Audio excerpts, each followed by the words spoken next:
Et les gens me connaissaient déjà. J'ai dit à mes frères là-bas, à Bangkok, mes frères et sœurs, j'ai dit, cette maison vous appartient. Pas celle-là, là-bas, c'est à Madagascar. J'ai dit, c'est votre mission, c'est à vous. J'ai enlevé ma montre. 9 ans, je n'ai plus utilisé la montre. Je dis, pourquoi la montre? Si quelqu'un veut me voir à midi et demi, il dit, bah, mon frère, midi et demi, je dois manger, je ne peux pas appeler plus tard. J'ai enlevé la montre. Vous venez quand vous voulez. C'était après le Concile Vatican II. Qu'on disait qu'il faut partager les joies et les tristesses et les souffrances d'un peuple. L'Église, peuple de Dieu. Peuple de Dieu. Église, peuple de Dieu, c'est l'Église, n'est pas cette maison-là. En voyant le père Trébarry qui parlait ici, j'ai regardé un peu ce mur, ces colonnes-là.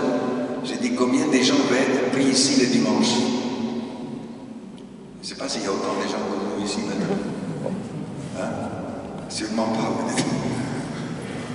En tout cas, à Rochefort, il y a 3 jours, 4 jours, un père aussi m'amène et me dit, tu vas prêcher dans cette église-là.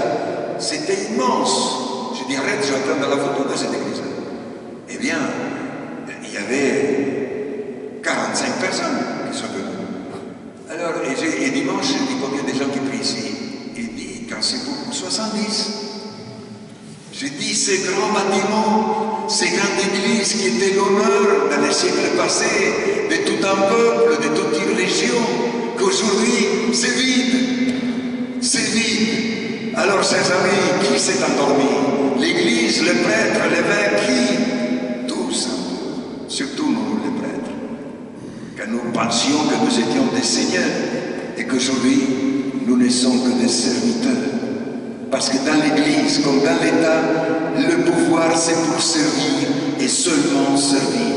Seulement servir. Voilà, c'est ça l'Évangile. C'est ça l'Évangile. Et voilà, je voulais vivre cela. Et, chers amis, 15 000 mètres. Après 15 ans, j'ai commencé à descendre. Chaque année, j'ai descendu 1000 mètres. 14 000, 13 000, 12 000, 11 000, 10 000, 9 000, 8 000, 7 000, 6 000. Ça passe vite en année. Quand je le vis. Mais quand c'est le vivre en année, c'est un peu moins vite. Eh bien, 5 000, 4 000, 3 000. 2000, 1000, et après j'ai touché terre. J'ai touché terre. J'ai dit je parle presque. J'avais 7 genres de parasites différents dans mon estomac. J'ai toujours dit que mon estomac était plutôt un zoo qu'un ventre d'être humain. Et j'avais pas tous les parasites en même temps, je sais pas. Alors j'ai dit je veux partir. Je ne peux plus rien faire. À l'époque, nous avons eu un gouvernement marxiste qui disait que tout va bien. Un dictateur, tout va bien. La télé, la radio disaient que tout va bien, on progresse, on avance. Et vous, je voyais à 1000 km de là, le peuple mourir à petit feu. Et j'ai dit, en plus je suis blanc. Là-bas, à 1000 km, je disais des choses dimanche à l'église, mais qui m'écoutaient. Il n'y avait aucun journaliste. Et s'il y en avait, personne ne pouvait écrire, parce que tout était censuré. Alors, voilà, j'ai dit je parle. Et voilà que ma communauté avait besoin d'un directeur pour former les futurs prêtres des Saint-Paul dans la capitale Antananarivo. Il m'appelle, j'ai dit, on a besoin on t'a choisi pour être directeur là-bas. J'ai dit, attendez, je demande une année sabbatique. Je demande de me soigner. Et quand j'ai demandé l'année sabbatique, j'ai dit, je ne reviens plus, mais je ne les ai pas dit. C'était mon secret personnel. Eh bien, il m'a dit, non, écoute, tu as fait un vœu d'obéissance. On te demande un service à la communauté pour 3 ans. Tu finis 3 ans, et après, tu peux partir et faire ton année sabbatique. Et si tu es malade, on te soigne. Eh bien, j'ai accepté cette mission. Après une semaine d'état, après une semaine, une famille vient me voir là où j'étais avec les séminaristes. Il me dit, avec 5 enfants. Et il me raconte ce moment un drame. J'ai dit, mais comment c'est possible? possible que personne n'aide. Eh bien, ces jours-là, j'ai lui donné un billet, même important. J'ai dit, demain, après-demain, il doit recommencer à commander. Alors j'ai dit, mais c'est pas aider, donner un billet seulement, il faut aller à la source de cette misère, à la source de cette pauvreté, l'aider ces mamans pour que les enfants aillent à l'école et que la maman puisse être à la maison travailler. Et voilà qu'après une semaine, un malade m'a demandé d'aller m'a demandé un prêtre, et je suis allé. Quelqu'un m'a amené là-bas, je ne savais pas que je vais passer dans une décharge. Quand j'ai vu cette décharge-là, ces jours-là, des mamans avec ses enfants sur cette décharge qui s'est disputée les ordures avec des bêtes qui étaient là, j'ai subi un électrochoc. J'ai dit, est-ce que c'est vrai ce que je vois? Et cette soirée-là, je ne pouvais pas dormir. Je me suis à minuit, je me suis mis à genoux sur mon lit, j'ai levé la main, j'ai dit, Dieu, aide-moi à faire quelque chose pour ces enfants. Sans être connu, sans avoir de l'argent. Et là, demain, je suis allé les voir à la décharge. Et ils m'ont dit, Blanc, vas-y, qu'est-ce que tu veux? Je dis, parler avec moi. Mais parle. Non, je ne dis pas debout ici, au milieu de la rue. Mais tu vas entrer dans cette case-là, une case d'1,30 m de hauteur. J'ai dit, si tu entres, j'entre ça. Et je suis entré à quatre pattes. Et j'ai dit, il y a un comité? Oui. Tu peux les appeler? Oui.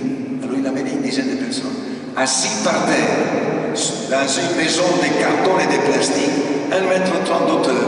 Eh bien, est né un mouvement qui s'appelle aujourd'hui Akamasou, les bons amis. Est né là, par terre, je l'ai dit, je suis prêtre. Ah bon? Tu es prêtre. Si vous aimez vos enfants, je suis prêt à vous donner un coup de main. Je ne savais pas quoi, mais on doit faire quelque chose pour ces enfants. Eh bien, ils ont pensé à notre illuminé qui passe par ici. On le verra pendant 1 mois, 2 mois et on ne le verra plus après. Les pauvres sont fatigués des promesses, des jamais réalisées, fatigués. Alors, j'appelais mes amis, ceux que j'ai connus dans le sud-est qui étaient à Tananarive dans l'université, qui ne marchaient pas. Je disais les appeler. J'ai dit, quand vous étiez à la paroisse dans le sud-est, vous avez eu de belles idées comment il faut aider les compatriotes, comment il faut lutter contre l'extrême pauvreté. Eh bien, là, il y a une décharge, plein d'enfants. Voulez-vous m'aider? Voulez-vous me suivre? Oui, mon père, on y va. Eh bien, on a commencé là.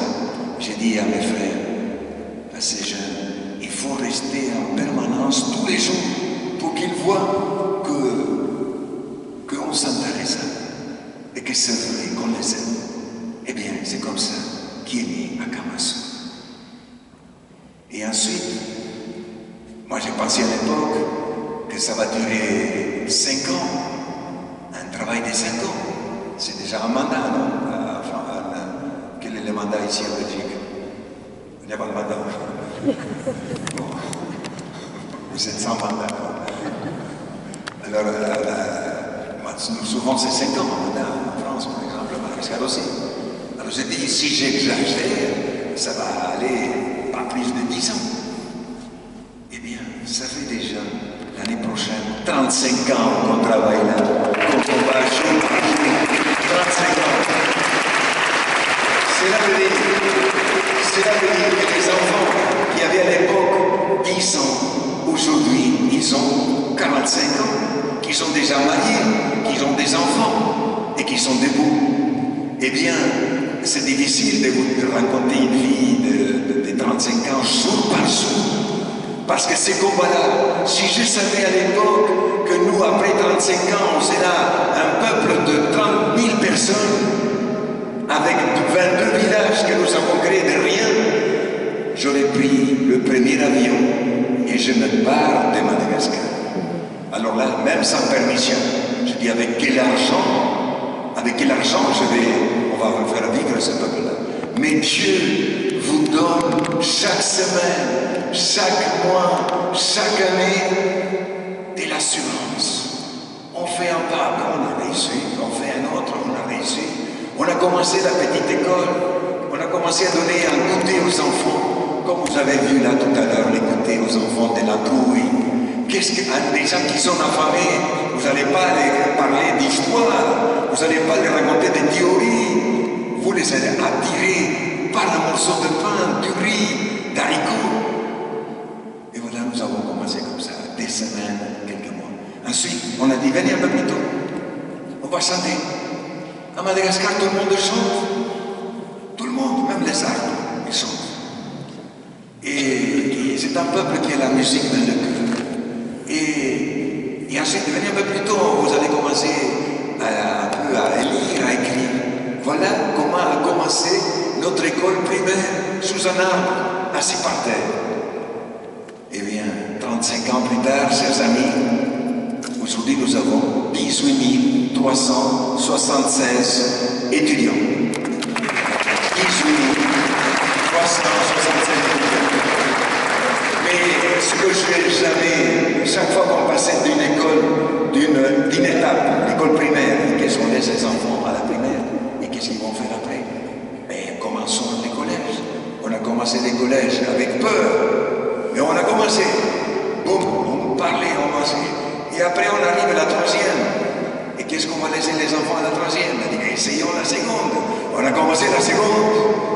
Eh bien, nous avons aujourd'hui des bacheliers, 200 bacheliers par an. Et nos écoles, nous avons aujourd'hui 4 lycées. Et déjà, plusieurs fois, 100% de réussite. Quand la ville, c'est 50%.